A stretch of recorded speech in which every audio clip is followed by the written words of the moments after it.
Segunda carta aos Tessalonicenses, capítulo 2, versos 9 a 12.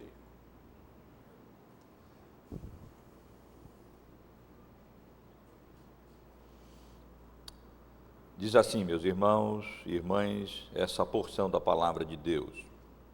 Ora, o aparecimento do iníquo é segundo a eficácia de Satanás, com todo o poder e sinais e prodígios da mentira, e com todo o engano de injustiça aos que perecem, porque não acolheram o amor da verdade para serem salvos. É por este motivo, pois, que Deus lhes manda a operação do erro, para darem crédito à mentira, a fim de serem julgados todos quantos não deram crédito à verdade, antes, pelo contrário, deleitaram-se com a injustiça. Meus irmãos e irmãs, mais uma vez, nós chegamos ao mês de outubro,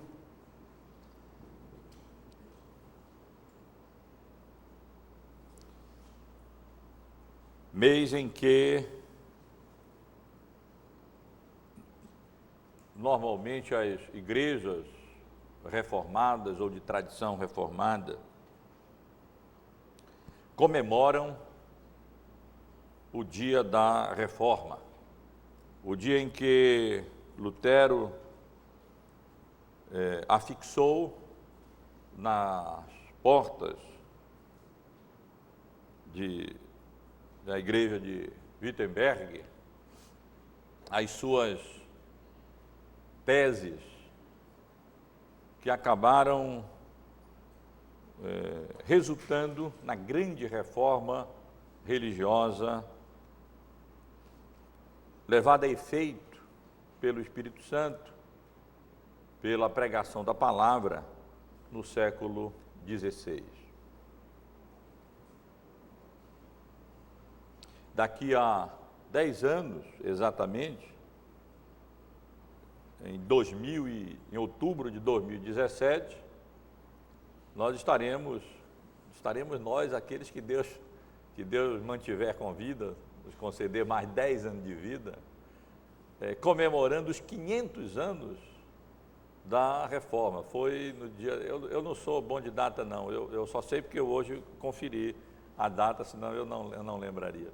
Foi no dia 31 de outubro de 1517. Quase 500 anos se passaram. Mas infelizmente, meus irmãos, eu não sei para os irmãos, mas para mim, quando chega o mês de outubro, ao invés de me alegrar com o significado dessa data para nós reformados, por viver no país em que vivemos e na cidade em que nós vivemos, nós ficamos com o coração apertado, apreensivos, porque, como os irmãos sabem, no segundo domingo de outubro, em Belém se comemora o Círio de Nazaré, e centenas de milhares de pessoas saem às ruas, nas mais densas trevas, para venerar, na realidade, adorar uma imagem. Isso mesmo depois de 500 anos dos reformadores haverem se levantado contra aquelas trevas tão grandes que imperavam na Idade Média e mantinham tantas pessoas no engano, no erro, nas trevas, no pecado.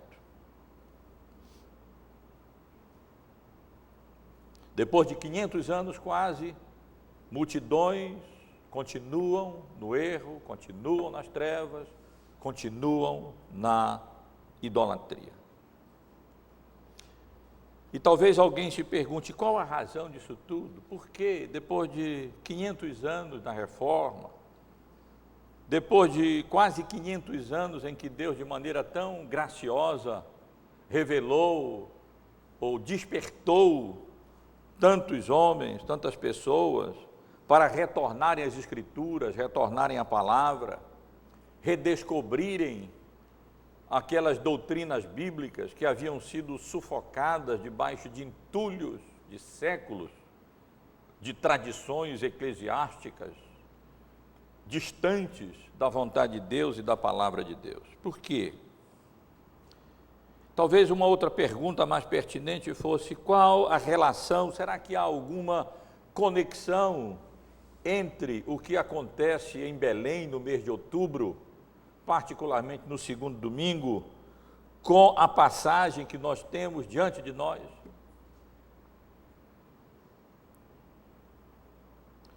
Com a graça de Deus, eu pretendo indicar para os irmãos que a passagem que temos diante de nós tem tudo a ver, lança luz e explica, elucida o que acontece em nosso país em termos de idolatria e o que acontece em nossa cidade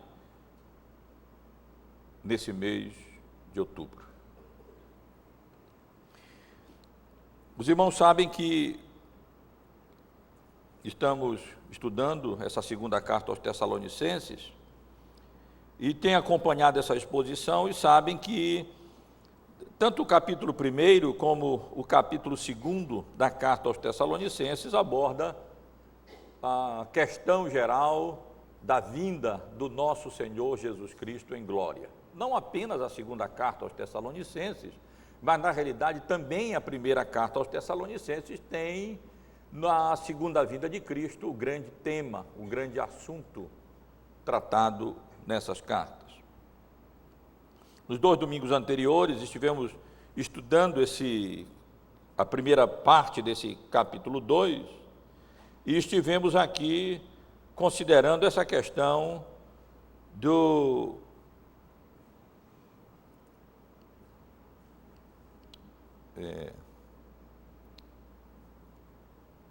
daquilo que podíamos dizer que seria a relação do homem da iniquidade com o reino de Deus.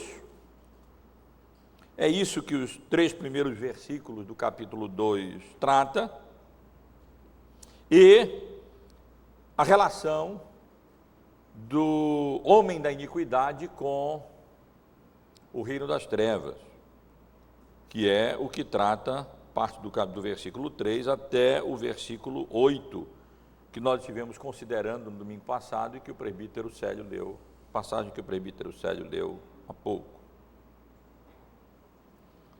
Estivemos aqui estudando no domingo passado os 3 primeiros versículos sob o título O Dia do Senhor.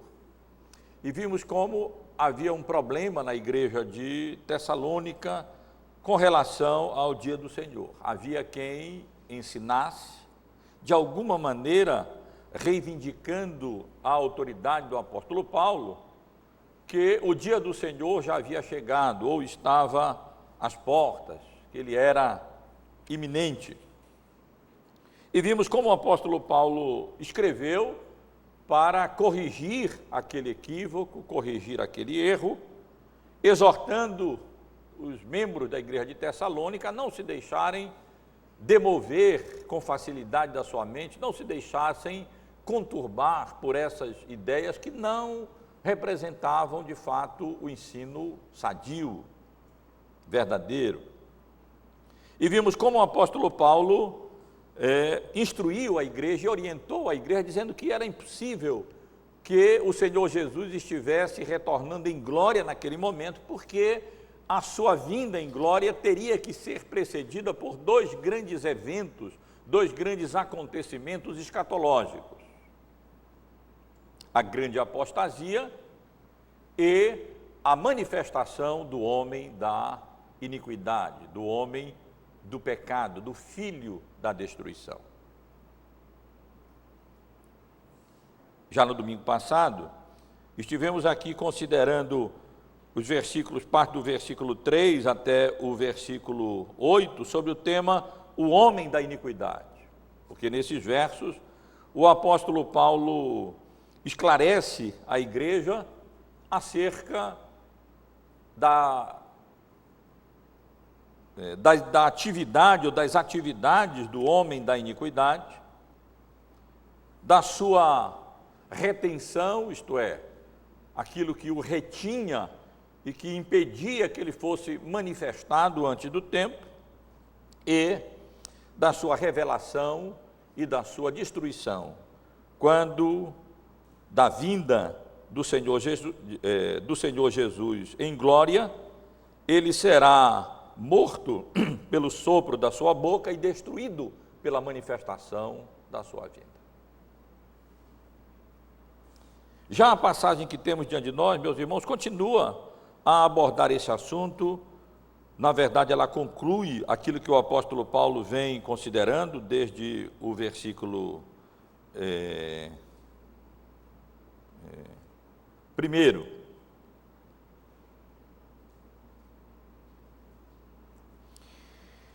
Eu não sei se os irmãos, lendo esses versos que nós acabamos de ler, puderam perceber que nessa passagem como um todo, especialmente nesses versículos, nós temos o que poderíamos chamar de uma paródia ridícula, uma paródia inescrupulosa da parousia do Senhor Jesus Cristo.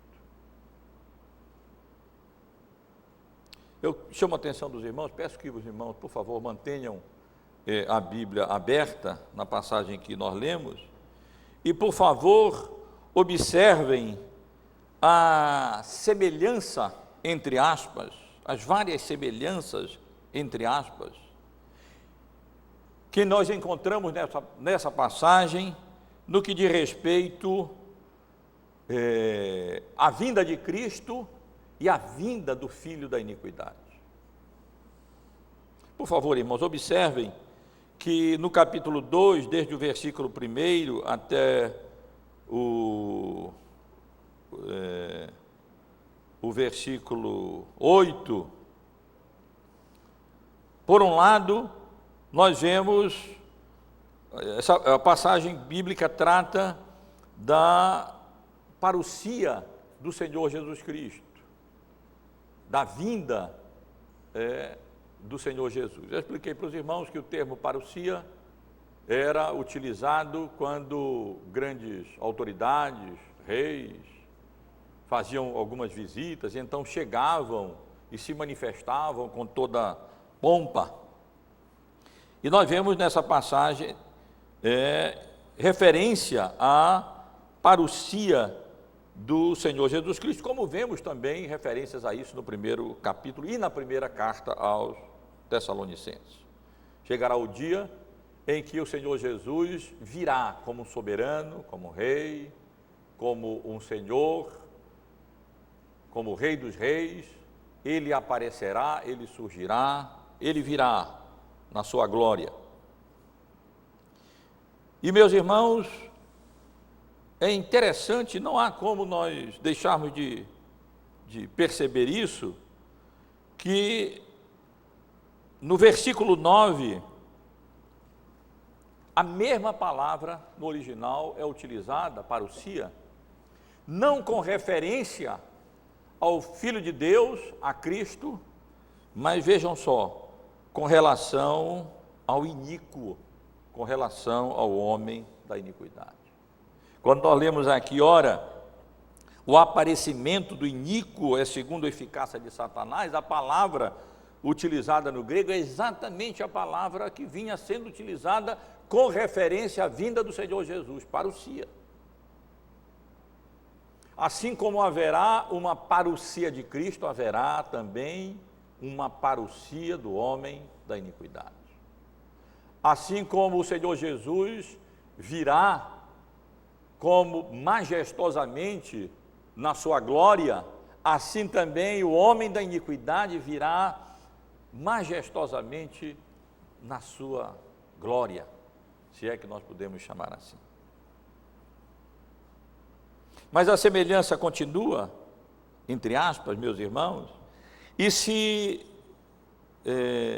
essa passagem e a primeira carta fala também acerca da revelação de Cristo, não apenas em termos de parousia, de manifestação, mas em termos de revelação de Cristo, no capítulo 1, no versículo 7, e vós outros que sois atribulados, alívio juntamente conosco, quando do céu se manifestar, a ideia aqui, se revelar o Senhor Jesus com os anjos do seu poder. A mesma palavra é utilizada no capítulo 2, nos versículos 3, por favor, observem. Primeiro venha a apostasia e seja revelado o homem da iniquidade. No versículo 6, agora sabeis o que o detém, para que ele seja revelado somente em ocasião própria. E no versículo 8, então será de fato revelado o iníquo, a quem Jesus matará com o sopro da sua boca. Mesma palavra, revelação, aplicada a Cristo, é também aplicada ao homem da iniquidade. Mas ainda, meus irmãos, se no capítulo 1 nós vemos o Senhor Jesus sendo manifestado com o seu poder, e quando lemos no Novo Testamento, sempre lemos acerca da vinda de Cristo com poder, tanto na sua primeira vinda, através dos seus sinais, poderes e prodígios, atestando a sua divindade, e na sua segunda vinda, ele vindo em glória e em manifestação de grande poder. Vejam só, o homem da iniquidade também terá uma vinda esplendorosa, uma vinda em poder. Assim, irmãos, e é por essa razão que nós dizemos que o que temos aqui nessa passagem é uma paródia ridícula ou uma paródia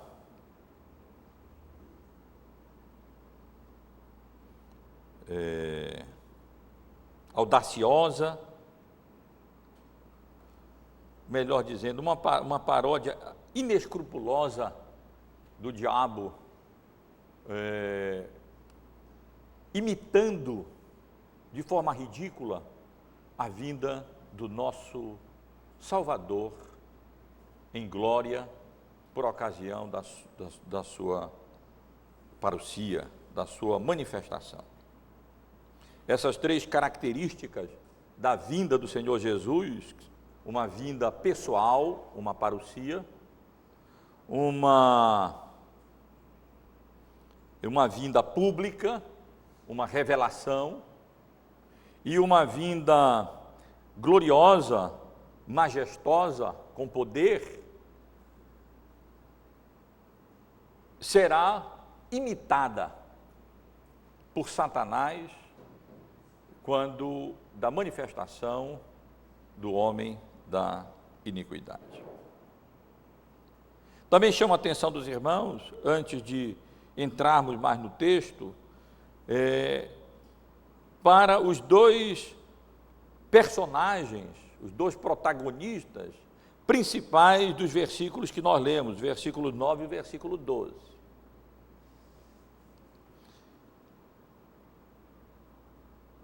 Que nem são não é tanto o homem da iniquidade, nem Cristo, mas é Satanás e Deus.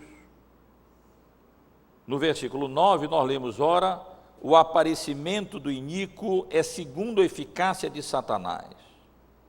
E no versículo 10, é por este motivo, pois, que Deus lhes manda a operação do erro. E chama a atenção dos irmãos também que, tanto com relação a Satanás, como com relação a Deus, uma mesma palavra no original é utilizada, embora traduzida por palavras diferentes. No verso 9 nós lemos: ora, o aparecimento do início é segundo a eficácia de Satanás. E eficácia aqui traduz o termo grego energeia, que significa ação, operação, modo de agir. E a mesma palavra é utilizada no versículo 11, quando nós lemos: e por esse motivo, pois, que Deus lhes manda a operação do erro, a energeia do erro.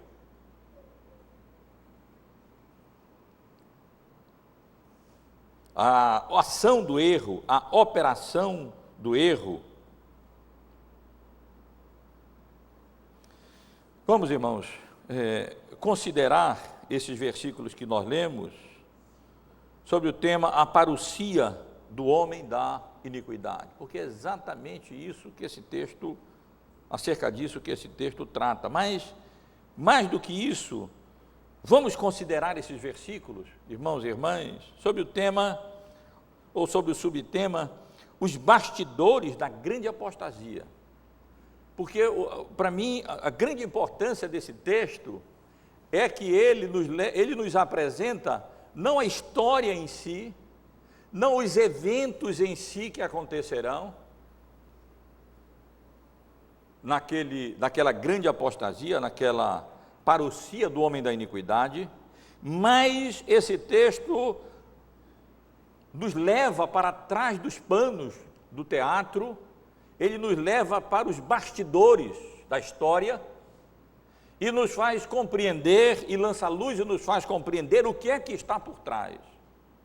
Não apenas o que estará por trás daquele evento tenebroso, aquela grande apostasia, aquela parousia do homem da iniquidade, mas também, essa passagem lança luz, eu acho essa passagem preciosa, meus irmãos e irmãs, elucida,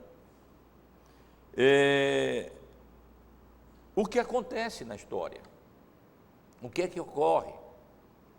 E nós somos autorizados a aplicar essa passagem, não apenas no sentido escatológico final, àquela grande apostasia e a parousia do homem da iniquidade, mas ao tempo presente. Porque, afinal de contas, nós lemos no versículo 7 que o mistério da iniquidade já opera. E quando João fala do anticristo, ele não apenas fala do anticristo como uma personalidade que virá e que incorporará, por assim dizer, o mal, a iniquidade, o pecado, a oposição a Deus, mas ele diz que vários anticristos têm vindo pelo mundo. E que, portanto, aquilo que acontecerá antes da vinda de Jesus, descrito na carta aos Tessalonicenses como essa grande rebelião, essa grande apostasia, liderada e detonada pela manifestação do homem da iniquidade, na verdade será apenas o clímax daquilo que já vem acontecendo na história. Vamos, portanto, irmãos, considerar esses versículos sobre esse tema, a parousia do homem da iniquidade, ou especialmente interessados em observar os bastidores da grande apostasia, procurando compreender o que acontecerá, o que está por trás, e o que está por trás do que acontece hoje.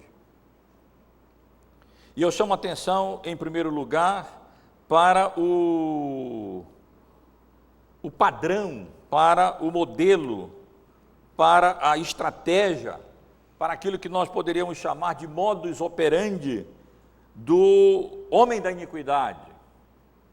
E, portanto, para o padrão, para o modelo, para a estratégia do mistério da iniquidade que já está em operação, que já opera. Nós aprendemos isso aqui no versículo 9, por favor, observem, e no início do versículo 10. nós lemos assim: ora, o aparecimento do iníquo é segundo a eficácia de Satanás, com todo o poder e sinais e prodígios da mentira e com todo o engano de injustiça aos que perecem. Aqui, quando nós lemos no versículo 9, o aparecimento do iníquo é segundo a eficácia, nós somos apontados para um modelo.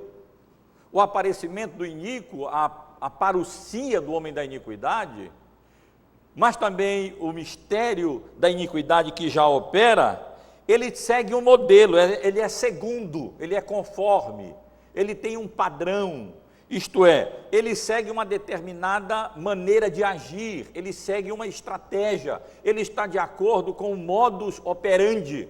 De quem? De Satanás. Satanás tem as suas estratégias, ele tem as suas ciladas, ele tem a sua maneira de agir, ele tem o seu modus operandi, ele tem a sua maneira de proceder para alcançar, ou visando alcançar, os seus objetivos malignos, maléficos, nos bastidores.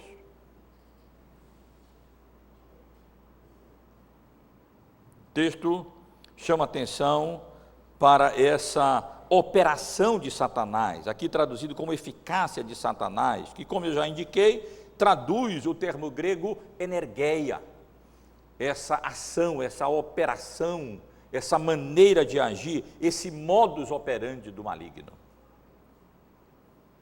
É uma palavra interessantíssima, meus irmãos, quando nós consultamos as passagens bíblicas que falam acerca dela. Por exemplo, se os irmãos abrirem a sua Bíblia em Efésios, no capítulo 2, e lerem o versículo 2, na nossa língua, na nossa tradução, pode não perceber, mas por trás é utilizada esta mesma palavra. Vamos ler o verso 1 também, do capítulo 2 de Efésios. Ele nos deu vida, estando vós mortos nos vossos delitos e pecados, nos quais andastes outrora, segundo o curso deste mundo, segundo o príncipe da potestade do ar, do espírito que agora atua nos filhos da desobediência, entre os quais também todos nós andamos outrora, segundo as inclinações da nossa carne, fazendo a vontade da carne, dos pensamentos, e éramos por natureza filhos da ira, como também os demais. Aqui o apóstolo Paulo, como os irmãos sabem, está descrevendo o estado dos ímpios, o nosso estado antes de convertido, quando nós éramos conduzidos por Satanás, quando nós nos deixávamos arrastar pela correnteza, pelo curso desse mundo, desse século. E no versículo 10, no 2, onde nós lemos do Espírito que agora atua nos filhos da desobediência, atua, traduz a mesma palavra utilizada lá. O Espírito deste século, príncipe da potestade do ar, ele age, ele opera, ele tem a sua forma de agir, o seu modus operandi no coração dos iníquos, das pessoas que estão debaixo da sua orientação e debaixo do seu controle.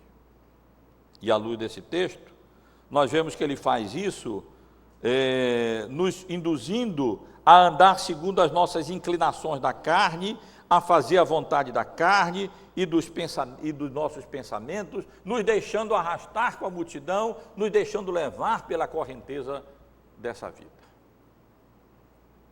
É a estratégia do maligno em ação, em operação. Mas é interessante, irmãos, que se essa palavra é utilizada nesse sentido, com relação a Satanás, por outro lado, a mesma palavra é utilizada na carta aos Filipenses, numa passagem muito conhecida nossa, também no capítulo 2. Virem aí 2 ou 3 páginas, dependendo da edição dos irmãos, e chegarão em Filipenses, no capítulo 2, e lerão aquela passagem tão conhecida, nos versículos 12 e 13, onde diz assim: assim, pois, amados meus, como sempre obedecestes, não só na minha presença, porém muito mais agora na minha ausência, desenvolvei a vossa salvação com temor e tremor. Aí no versículo 13 nós lemos: porque Deus é quem efetua em vós tanto querer como realizar segundo a sua vontade. A palavra aqui traduzida por efetua, traduz a mesma palavra que nós estamos considerando. Deus é quem age, Deus é quem opera. Satanás tem o seu modus operandi, mas Deus tem também. Satanás está em plena atuação nos filhos da perdição, mas Deus está em plena atuação naqueles que são salvos, naqueles que são seus.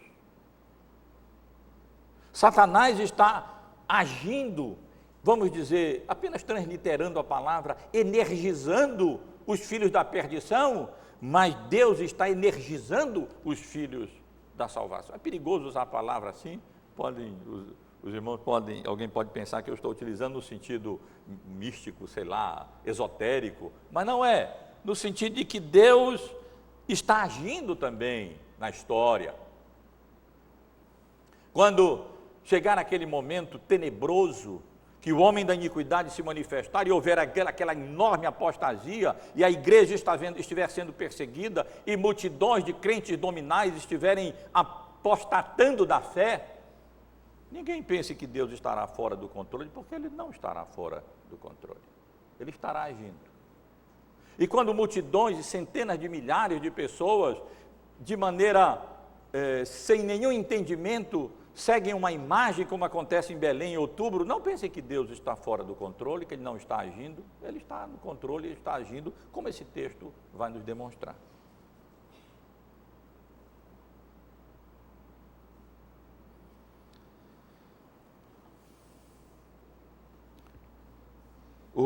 Nós temos aqui, irmãos, portanto, indicado que o homem da iniquidade, não apenas o homem da iniquidade, não apenas a parousia do homem da iniquidade, mas o mistério da iniquidade que já opera, ele opera segundo um padrão, ele opera segundo um modo de agir, ele opera segundo uma energeia, ele opera segundo um modus de operar, de agir, de proceder.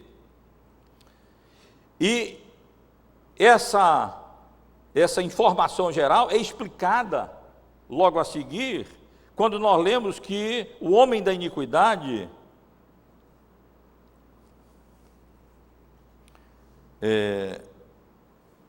o aparecimento do iníquo é segundo a eficácia de Satanás, com todo poder e sinais e prodígios de mentira. Aí está parte da estratégia de Satanás. Poder, acontecimentos espetaculares, ações extraordinárias, acontecimentos sobre-humanos. Normalmente a Bíblia utiliza palavras como as que aparecem aqui, poder, sinais e prodígio, com relação a obras de Cristo.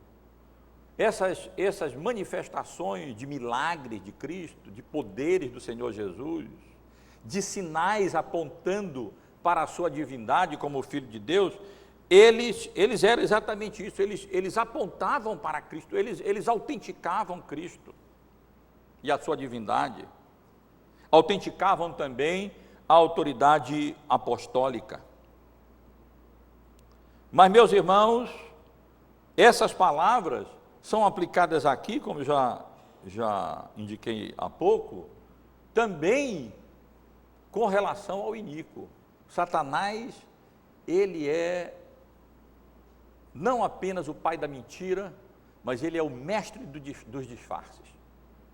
Paulo deixa isso quando diz que nós nem devemos estranhar os falsos apóstolos, os obreiros fraudulentos, porque Satanás pode se transformar num anjo de luz, ele pode se mascarar de anjo de luz.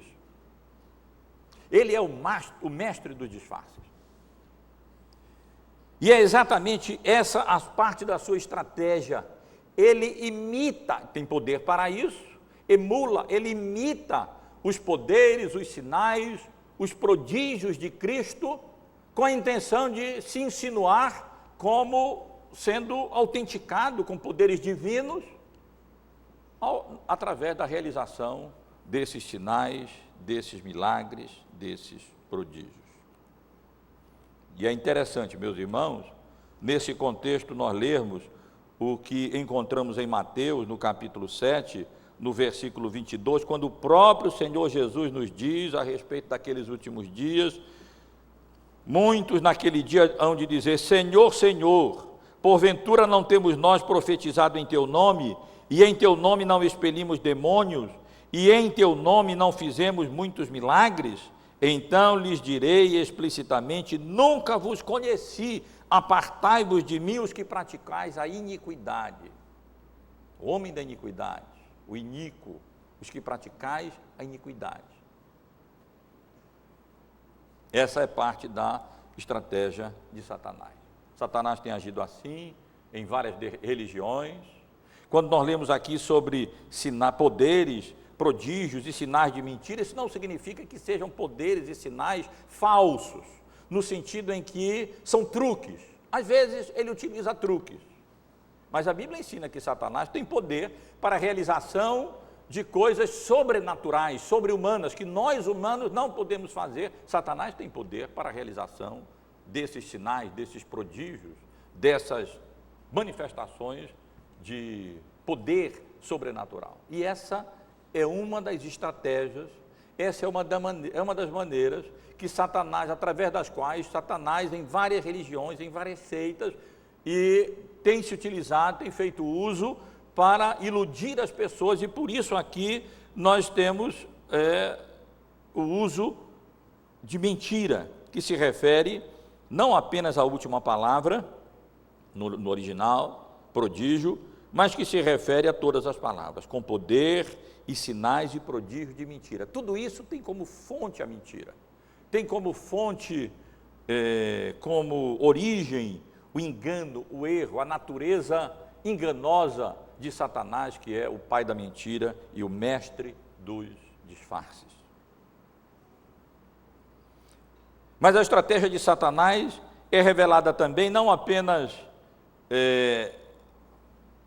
com essa referência a essas manifestações de poderes, de sinais, de milagres, característicos de religiões, de seitas, da própria Igreja Católica. Os irmãos sabem como a Igreja Católica, ao longo dos séculos, tem se sustentado em cima de realização de milagres que santos fizeram ou realizaram, e assim por diante.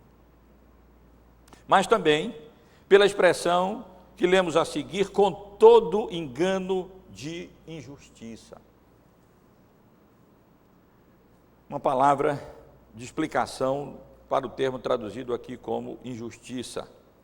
Ele aparece não apenas aqui, observem, no versículo 10, e com todo engano de justiça, mas ele aparece também na última palavra do nosso texto, no verso 12, deleitaram-se com a injustiça.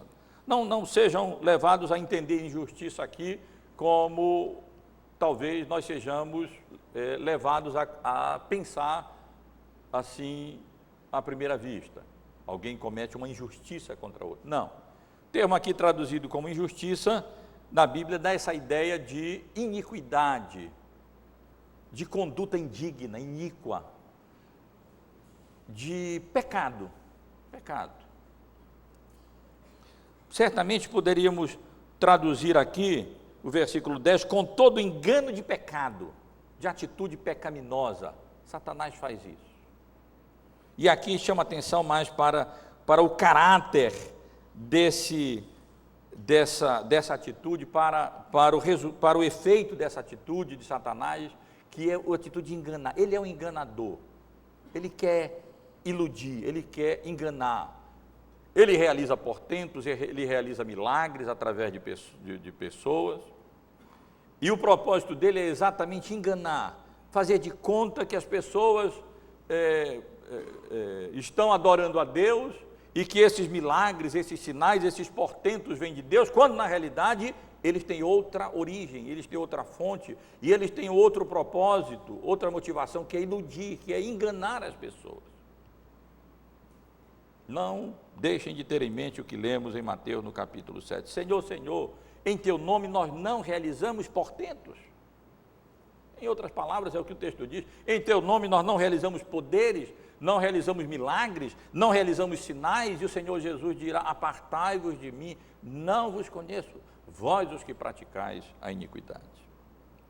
Meus irmãos e irmãs, aí está a estratégia de Satanás sendo revelada, a maneira, ou melhor dizendo, aí está a estratégia do homem da iniquidade sendo revelada, aí está a maneira dele agir, e aí está o modo de operação, a maneira de agir nos bastidores do mistério da iniquidade.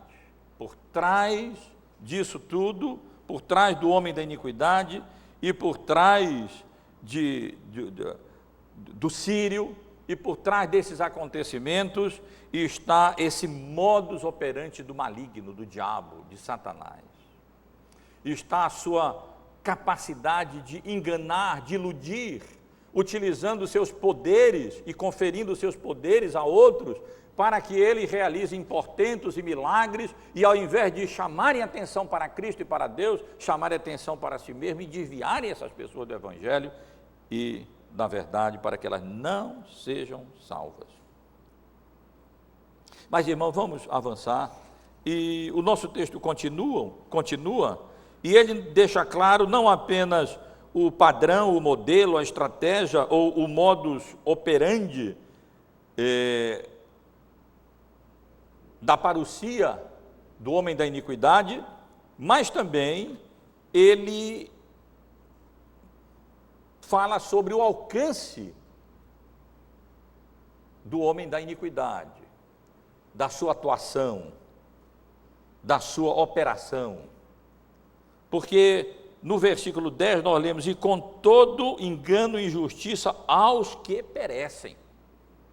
Aos que perecem. Não é uma expressão única.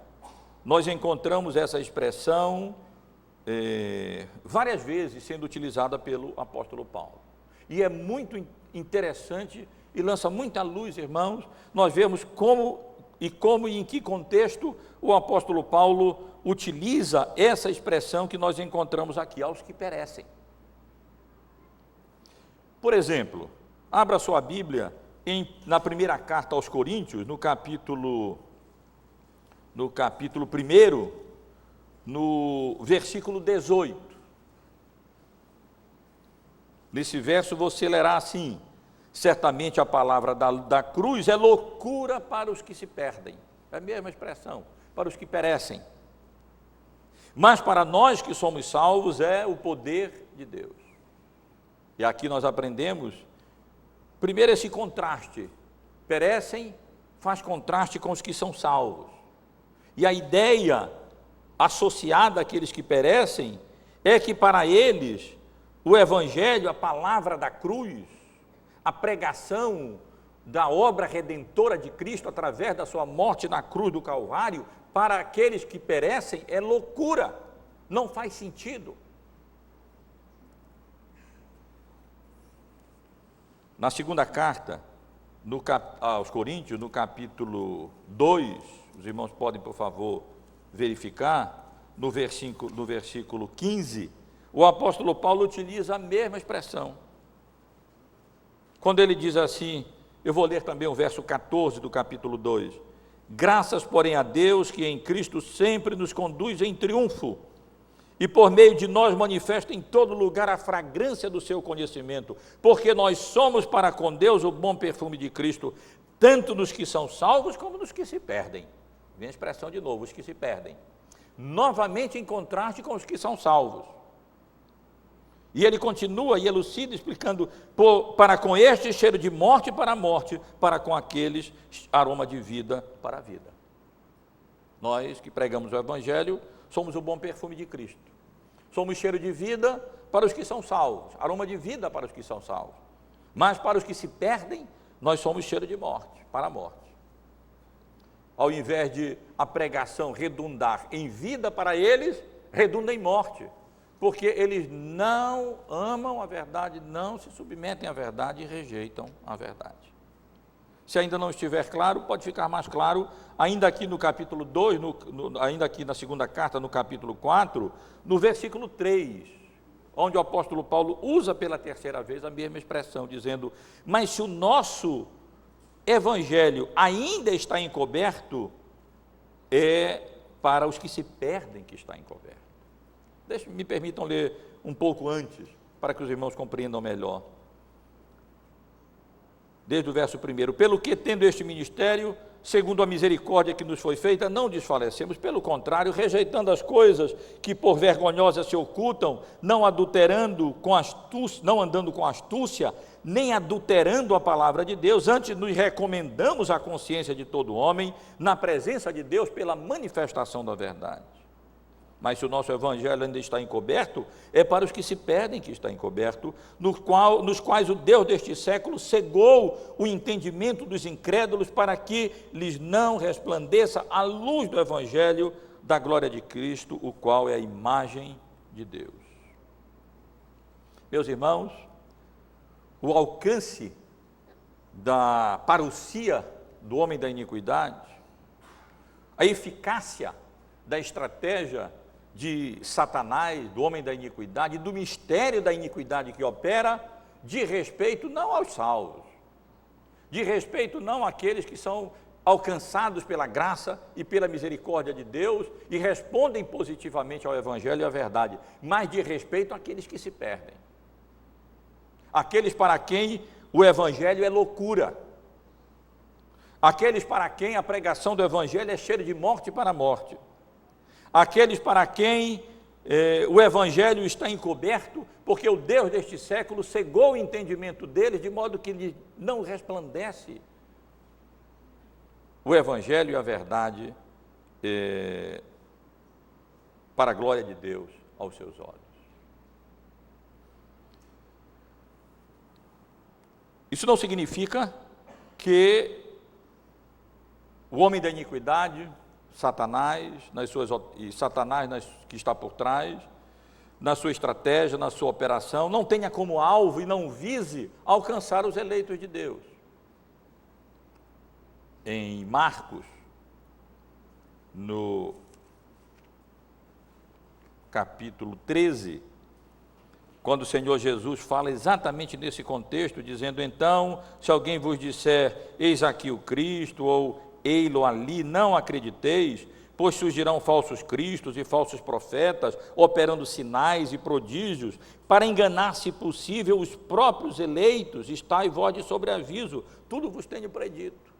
É claro que Satanás atira em toda direção, é claro que ele tem como alvo não apenas enganar os filhos da perdição, que ele já tem sobre si, mas, se possível fosse, enganar até os eleitos. Mas não é possível enganar os eleitos de tal maneira, de maneira a conduzi-los à perdição.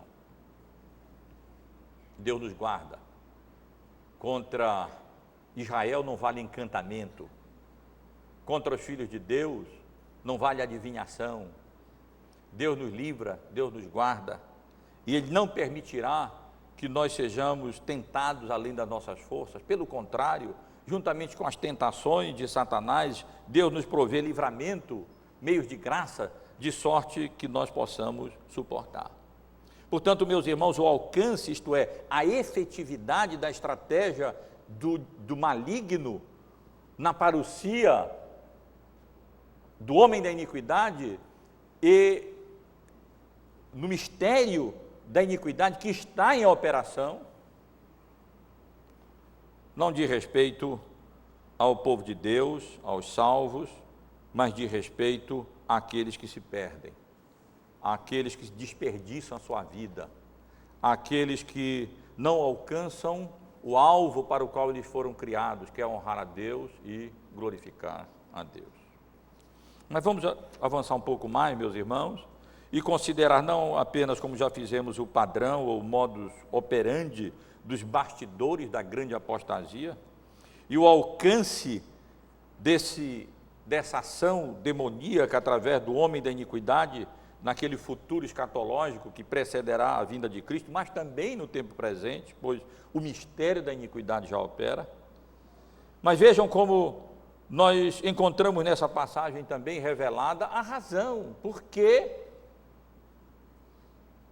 os que se perdem são enganados pelo maligno e capitulam diante da estratégia de Satanás.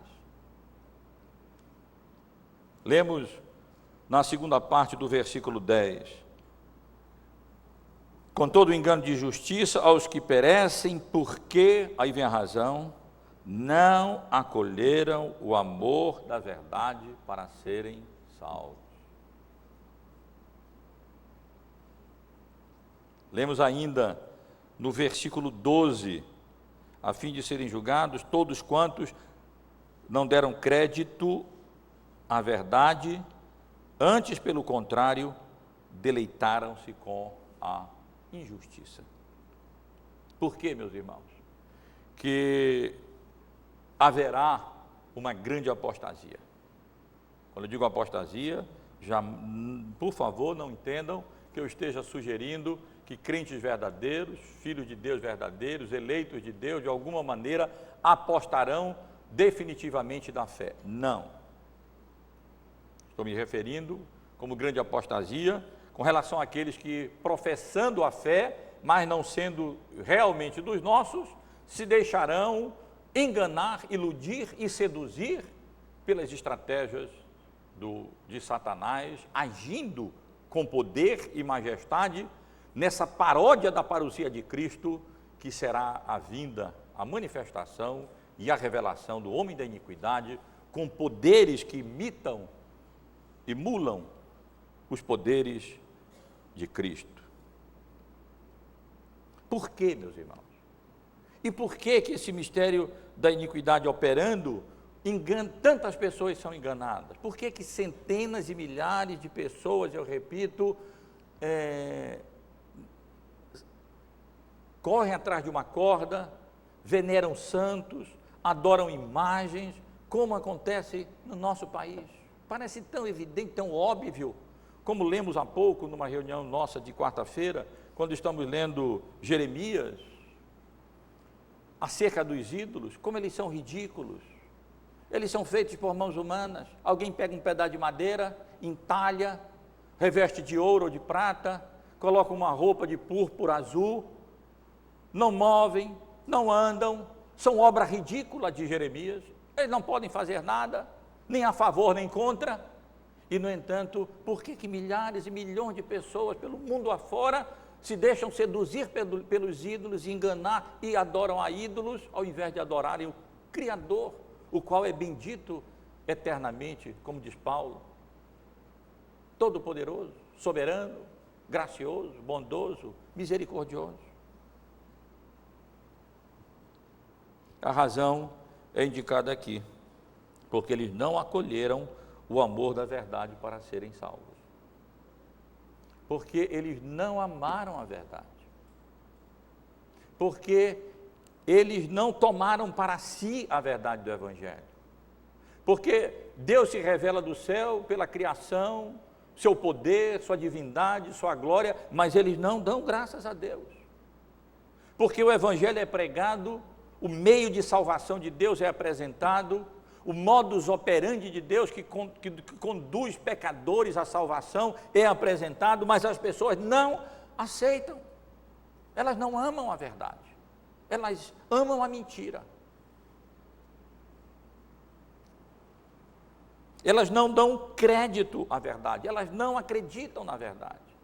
Por mais lógica que a verdade seja, por mais razoável que seja adorar não um pedaço de madeira, um pedaço de pau, mas adorar o Criador dos céus e da terra, aquele que trouxe à existência tudo isso, eles não acreditam, eles não dão crédito à verdade.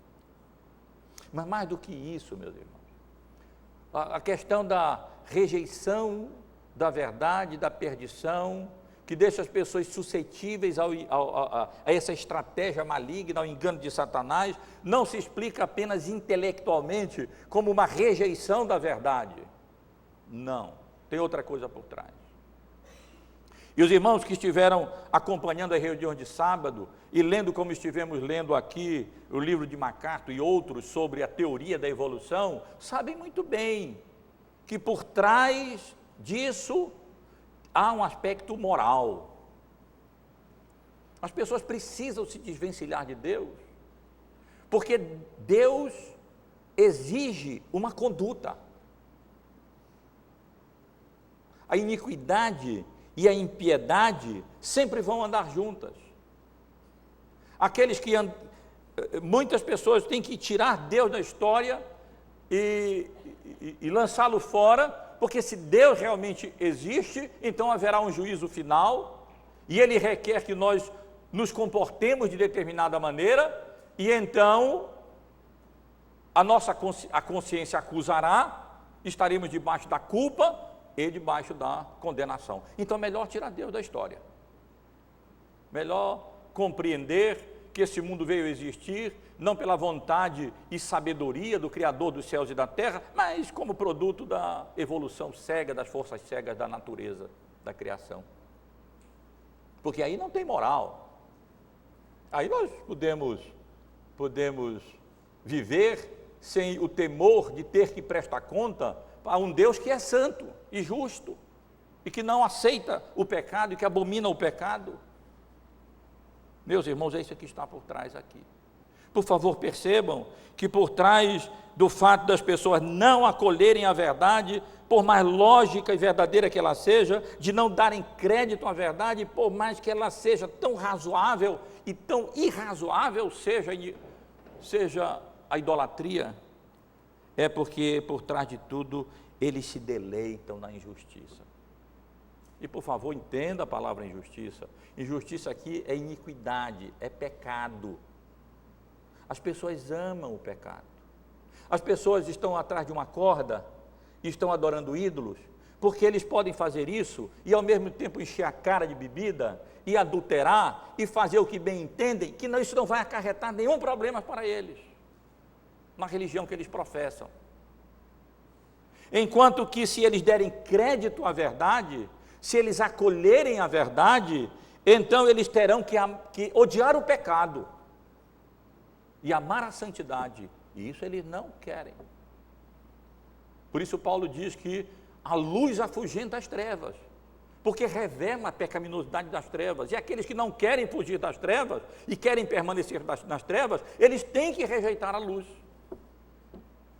E é por isso, meus irmãos, que milhares e milhares de pessoas continuam no erro, porque o mistério da iniquidade opera, porque o diabo continua seduzindo e enganando com a sua falsa religiosidade, e então conduzindo as pessoas a esse tipo de vida que odeia a verdade, que não dá crédito à verdade, que não acolhem o amor da verdade para serem salvos, porque no fundo eles se deleitam com o pecado, eles não querem abrir mão do pecado.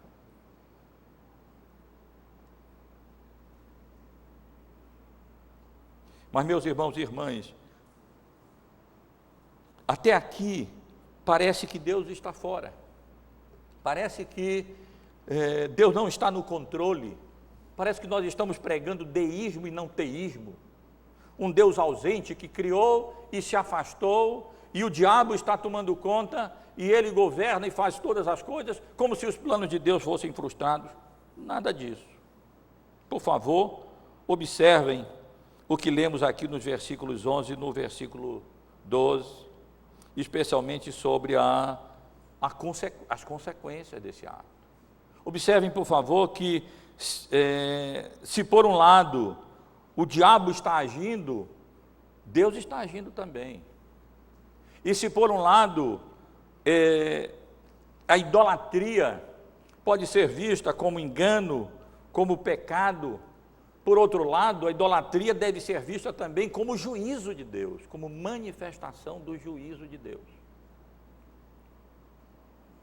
O resultado do não acolhimento da verdade, por amor ao pecado, por parte daqueles que perecem, seduzidos pela estratégia de Satanás, meus irmãos e irmãs, é que Deus manda a operação do erro.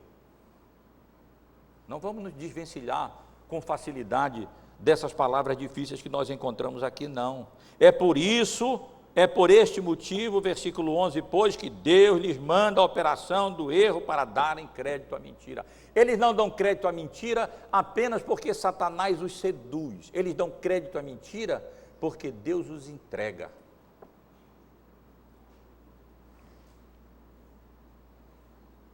De alguma maneira, Deus restringe a sua graça por meio do Evangelho e permite que as pessoas sejam expostas ao erro que eles querem e ao pecado que eles amam, para que a situação deles se agrave mais ainda. E eles então se tornem escravos do pecado. Que terrível! Mas é exatamente isso o que essa passagem nos ensina. É por este motivo, pois, isto é porque eles não dão crédito à verdade, esse é o raciocínio aqui, é porque eles amam o pecado, para seguir a lógica, é porque eles amam o pecado, é porque eles odeiam a mentira, é porque eles gostam da mentira, é porque eles não amam a verdade, que Deus então diz, pois bem, vocês querem isso, vocês amam o pecado e querem a mentira e não querem a verdade, pois eu entrego vocês ao pecado, entrego vocês à mentira e ao erro. E Deus então limita a exposição deles à verdade, que poderia, de alguma maneira, quem sabe, alertá-los. E eles são entregues cada vez mais às trevas, e ao engano e ao pecado. Deus manda a operação do erro, para darem crédito à mentira, para que eles cada vez mais se tornem incapazes de dar crédito à verdade e cada vez mais afundem na mentira, na iniquidade e no pecado. A fim de que, resultado final, a consequência final, sejam julgados. A ideia é, eles sejam condenados, justamente condenados, porque eles não deram crédito à verdade, porque eles amaram a mentira, porque eles se deleitaram com a iniquidade, eles são justamente culpados e culpáveis. Com certeza os irmãos podem identificar a semelhança da doutrina aqui ensinada com aquela que o apóstolo Paulo ensina na primeira carta no primeiro capítulo da sua carta aos Romanos.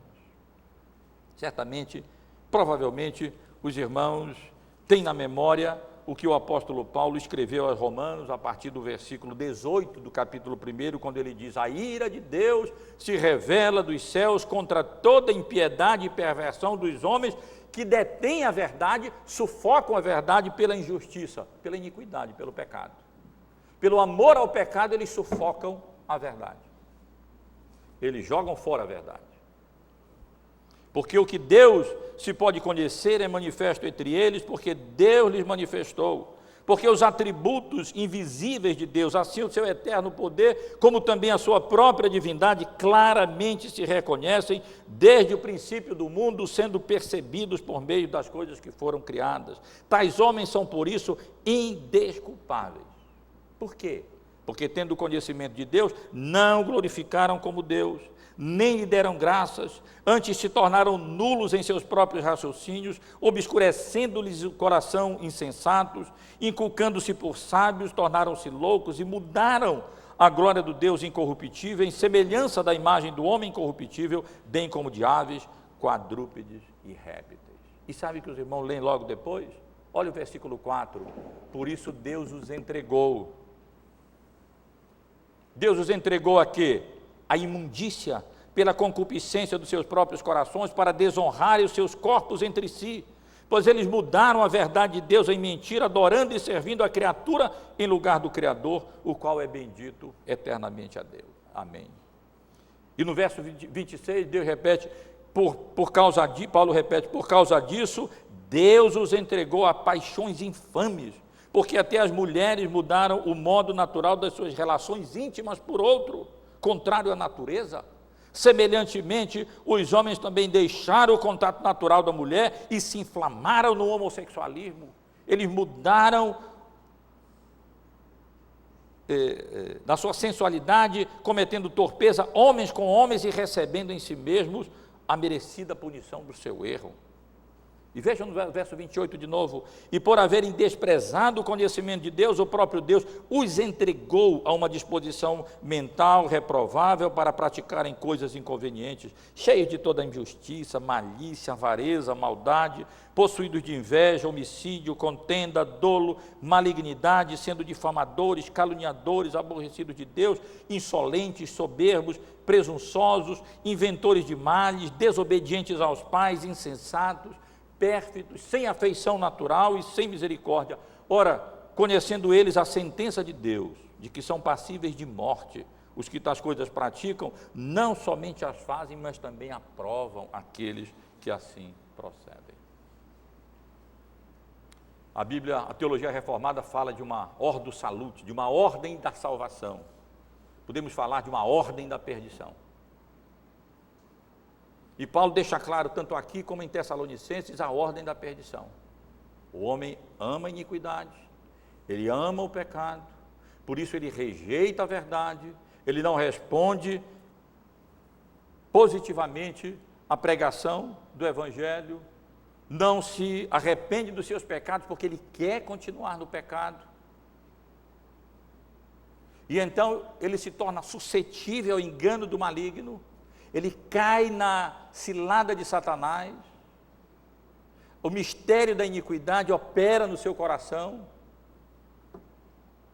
ele se deixa seduzir pelo engano, pelo erro, nas mais variadas formas, ele cai em alguma forma, algum tipo de idolatria, seja em termos de madeira, ou de prata, ou de ouro, ou aquelas idolatrias da alma, do coração, que colocam outras coisas no lugar que pertence a Deus, que é o primeiro lugar.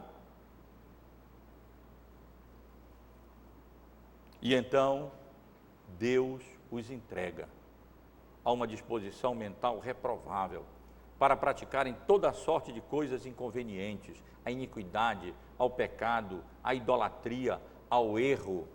Quando nós vemos essas coisas acontecer, meus irmãos, nós não devemos apenas dizer, puxa, quanto pecado. Nós devemos dizer, aí está o juízo de Deus. Não é apenas que eles estão no pecado desafiando a Deus, eles estão debaixo da ira de Deus. E é por isso que eles se entregam a toda lascívia, a toda iniquidade, a toda idolatria, a todo pecado, porque Deus os entregou a uma disposição mental reprovável. Ou, na linguagem de Tessalonicenses, é por este motivo, pois, que Deus lhes manda a operação do erro, para darem crédito à mentira, a fim de serem julgados, condenados, todos que não deram crédito à verdade, antes, pelo contrário, deleitaram-se com a injustiça. Meus irmãos e irmãs, temos aqui, portanto, nesses versículos, como temos também no livro de Apocalipse, uma revelação de bastidores da história.